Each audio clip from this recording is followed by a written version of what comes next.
చెప్పాలో ఎమోషన్స్ నాకు తెలియట్లేదు, ఏం మాటలు తెలియట్లేదు. ఈరోజు నేను ఇక్కడ ఉన్నానంటే బికాస్ ఆఫ్ రామోజీరావు గారు. గొప్ప మనిషి అండి ఆయన. అంటే ఎంత ఇదంటే ఆయన దగ్గర నేను నేర్చుకున్నది ఏంటంటే డిసిప్లిన్ అండి.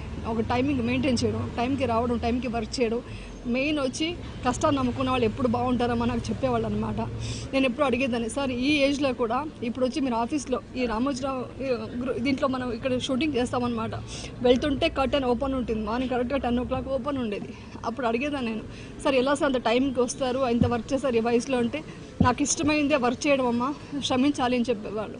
అది కాకుండా ఆయన చాలా గొప్ప మనిషి అండి. అంటే మానవత్వం ఉన్న మనిషి. అంటే మనకి ఏ చిన్న స్థాయిలో ఉన్నా కూడా కష్టపడి పనిచేసేవాళ్ళంటే ఆయనకి చాలా ఇష్టం అనమాట. సో వాళ్ళని గౌరవించి వాళ్ళు ఏ స్థాయిని చూడకుండా వాళ్ళని వాళ్ళ ఫ్యామిలీ లాగా ఫీల్ అయ్యేవాళ్ళు అనమాట. అలా ఉన్నారు కాబట్టి నేను ఇప్పుడు దాకా కూడా ఇలా ఈటీవీలో వర్క్ చేసుకుంటూ ఉన్నాను ఇప్పుడు దాకా. సో ఈరోజు నాకు ఆ మాట వినగానే చాలా షాక్ అయిందండి.